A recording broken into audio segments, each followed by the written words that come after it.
something that needs to be discussed, everybody's actually rather upset about it. Well, that's what they said it was designed to do. Okay, you cited freedom of speech in that. Why should your right to freedom of speech trump a trans person's right not to be offended? Because in order to be able to think, you have to risk being offensive. I mean, look at the conversation we're having right now. You know, like you're certainly willing to risk offending me in the pursuit of truth. Why should you have the right to do that? It's been rather uncomfortable. Well, I'm very glad I put you on the spot. Well, I'm very glad that I've exercised my freedom of speech. You get my point. It's like you're doing what you should do, which is digging a bit to see what the hell's going on. So and that is what you should do. But you're exercising your freedom of speech to certainly risk offending me. And that's fine. So you haven't sat there and... I'm just trying to work that out. I mean... Ha, gotcha. You have got... We love to not think. But... 每日一词，政治正确。各位观众朋友好，我是立恩。今天我们要学的词是持四，政治正确。过去这几年呢，我们听了太多有关于左派人士所提倡的这些政治正确的口号或运动，对吧？从黑命贵到女权主义，到 LGBTQ 团体所主张的代称词，甚至于美国民主党推行的 DEI 多元文化政策呢，都在的把政治正确这件事情啊画上等号，以至于我们在影视、电玩、游戏各方面呢，都会看到啊，充斥着政治正确的身影，对吧？不外乎就是游戏的角色，还有这个尽量有黑人融入在其中，还有就是呢，你不能够做得太过苗条，不能够变成有物化女性的这样的联想啊。如果你做得胖胖的，那反而是自然，反而是正常人应该有的样子。所以呢，游戏啊，很多男性玩家表示是越玩越不好玩。好，那连这黑神话、悟空这样的3A 大作呢，都曾经被贴上政治不正确的标签，主要就是因为呢，批评者就是说黑神话、悟空太少多元种族。那黑神话悟空表示说，我们里面基本上都是动物啊，所以呢，政治正确是一个非常讽刺，也说来很有趣的事情。但大家有没有想过我们该怎么定义什么叫做政治正确？有没有办法用一句话就能清楚的定义政治正确呢？今天你看对影片啦，今天就是要来看 Jordan Peterson 教授在2018年的时候就谈到了关于政治正确到底该怎么定义。我认为Jordan Peterson 教授给了我们一个清楚一句话，能够非常好的定义出政治正确。快一起来看吧 ，Let's go。But, you know, I used to do a show called Politically Incorrect back in the 90s, and, thank you. Oh, the 90s, we remember them. And so I was always asked, what is your definition of political correctness? And I had to come up with one. I said, it's the elevation of sensitivity over truth, which seems like what it still is, except it's worse than ever. It's more like the elevation of moral posturing about sensitivity over truth. It's even worse. Yeah. So where did it come from? How did we get to this place where we're so fragile, the safe space people? Oh, I think that you can pretty much blame it on the universities. I think that they've pursued, especially in the humanities and in the social sciences as well, they've pursued a policy of a radical leftist policy with an overlay of postmodernism, which kind of a literary criticism approach that's produced all of this. As far as I can tell, I think you can lay a lot of it at the feet of faculties like the faculties of education. There was an article in the Chronicle of Higher Education this week that just devastated the faculties of education, taking them to task for low academic standards and for possession by ideology and for basically indoctrinating people in a cult-like manner and playing identity politics and group identity. And no free speech. They don't seem to... There was an incident in Fresno State. I don't know if you saw this, but Barbara Bush died. Okay, some professor there tweeted something nasty. Mm-hmm. Yeah. I wouldn't have tweeted it. She called Barbara Bush a racist and said she raised war criminals. Mm-hmm. Okay, you know, it's... Yeah, well, the timing... This crowd likes it, but I mean, it's nasty. and she's they're considering suspending her. And here's what the president of the university said. He said, "This was beyond free speech. This was disrespectful." Have we lost the thread back to knowing what free speech is? Yes, it can be disrespectful. That is covered under free speech. President of Fresno, you idiot. Jesus Christ. Yeah. Well, and you see this too. I think where it's manifesting itself in a particularly appalling manner is in the increasing unwillingness of comedians, for example, to go on university campuses to be funny. And when comedians I'm start, one of them. Yeah, well, exactly. Yeah, fuck them. I'm not gonna. I call these people emotional hemophiliacs. You know, it's like the least little thing will make them start to bleed. But it makes me because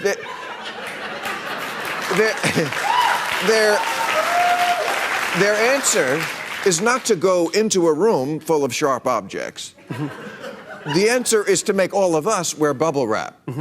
Yeah, right. So nothing we ever do makes them have a moment of discomfort. Well, it's there's really also, very narcissistic. Well, there's also this idea that's promoted by the people who are protecting those who are easily offended, that the way to make people secure is to protect them from things that they don't want to encounter. And there isn't a clinician, like I'm a trained clinical psychologist, and there isn't a clinician in the country who's worth his or her salt that would ever make that claim. Because you don't make people, first of all, it's hard to make people safe because life is seriously not safe. Yes. And the way that you make people resilient is by exposing them to things that they're afraid of and that make them uncomfortable voluntarily, but you use exposure. Right. And and so, like, if you over-coddle people, if you protect them from everything that's sharp, you make them dull and stupid and narcissistic, and it's a really bad idea. So you do know. 好，Jordan Peterson 教授给我们非常好的一句话，就是说重视情感的道德姿态呢，高于重视真相。那这里呢，情感你也可以说是感受啦、感觉啦，哈，就是说。对于自己的感觉跟感受呢，所摆出来的道德姿态呢，认为这件事情本身比真相来得更重要，或者说客观的事实来得更重要。没错啊，不就是如此吗？当然很多人他对于自己的感受方面可能会大过于理性，或者说大过于去追求客观事实，这个我倒觉得无可厚非，因为毕竟不是所有的人他都是那么的追求用理性去看待生活的方方面面，而我们也知道家人之间其实要讲的是感情，我觉得家人之间不要去特意讲太多的道理，可能你今天跟你的父母或是跟你的孩子有一些沟通上观念上的不同的代沟，但是去辨别到底谁对谁错，我觉得在家庭来讲这不是最重要的，而是家人彼此之间感情，所以感情稍于重视真相，我觉得倒并不让人感觉到是政治正确，反而是用自我的感觉而给予一个道德姿态来高于重视真相，这个才是清楚的给人感觉到政治正确，对吗？等接下来要放一个影片，也是之前我曾经放过的一个短片，这个影片就已经充分的说明了什么叫做用个人的感觉或者说个人的情感的道德姿态来高于重视真相。在这里面我们可以清楚的把政治正确给看得明明白白，而且呢全部都囊括在了Jordan Peterson 教授的这一句话里头了。所以今天好不好？看到这集影片的你赚到了啦！把这一句定义学起来，对于情感的道德姿态高于重视真相，拿这一句话去跟你的家人或朋友分享，他们搞不好会觉得你很有内涵，而且头脑很厉害哦。那我把影片放到片尾给大家看。我们这边是超级神队友，我们就下部影片再见啦，拜拜。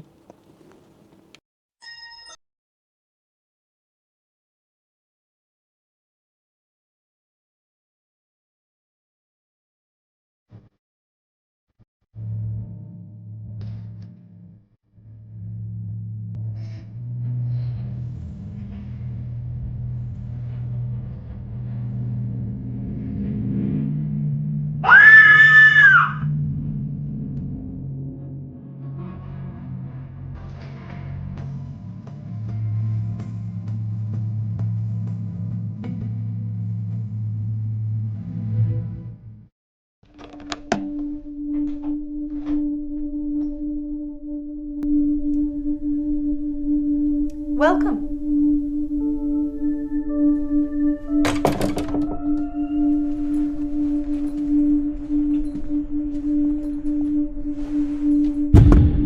Ignore that. It will end.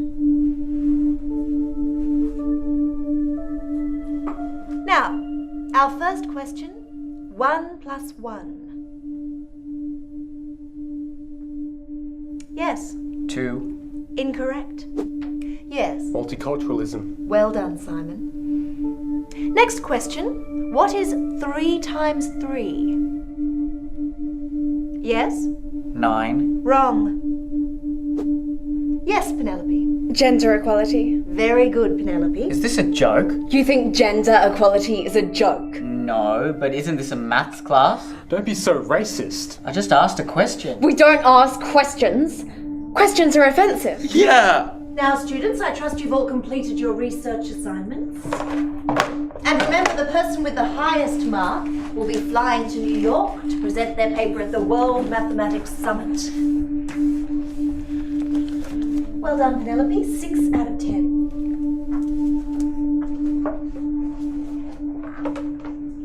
You too, Simon. 6 out of 10. Hey, be careful. You've been staring at her for 10 seconds. What? It's a form of harassment to stare at a woman for more than 15 seconds straight. And when I use the term straight, I don't mean to offend any persons of a non-traditional sexual preference. And when I use the term non-traditional, I don't mean to offend any persons who oppose historically normalized... Okay, I get it. Unfortunately, Sunshine, your research assignment is only worth a 1 out of 10.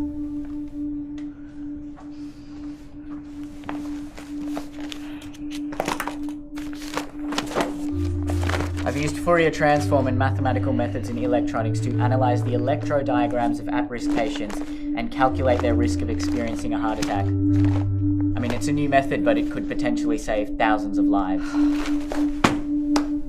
7. You barely even read it. You used red pen. What? Red is considered offensive in many religions. Why would you belittle everything down to a singular colour?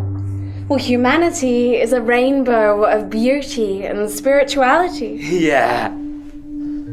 Okay, fine. 7 out of 10, but that still means I get to go to the summit, right? The marking process isn't over yet. Now, because we live in a society based on equality, the total amount of marks are to be divided equally among our students. You've got to be kidding me. Well done, students. We're all equal.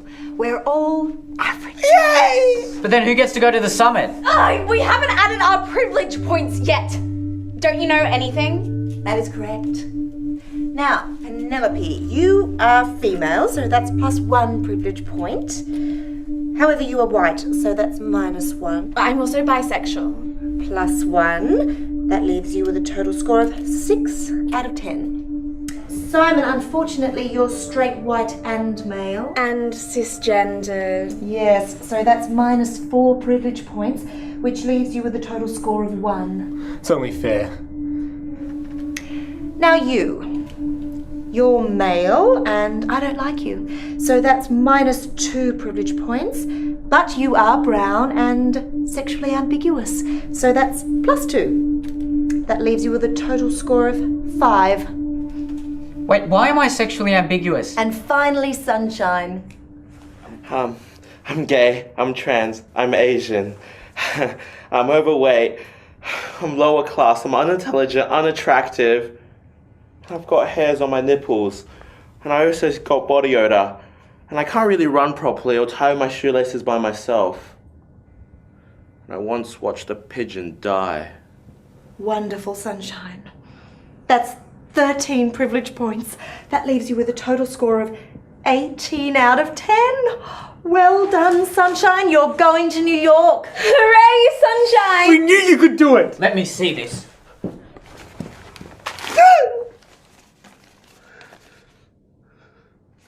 They've just written equality and drawn love hearts on a piece of paper. He expressed himself, and it's beautiful. He didn't even spell equality correctly. We don't discriminate. This has nothing to do with mathematics. You think you're so great with your maths and your science and your facts?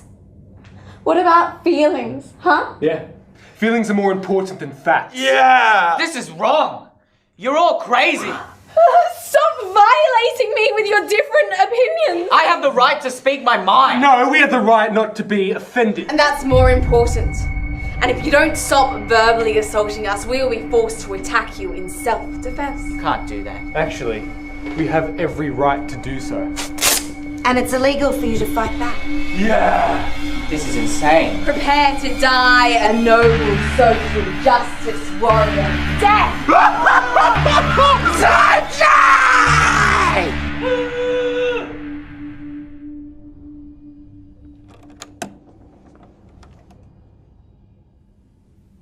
Welcome.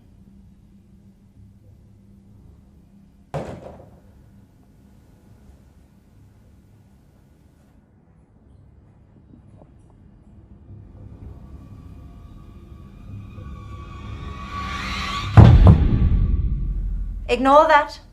It will end. Yes, we know the cornerstone is Christ alone, our hope now forever.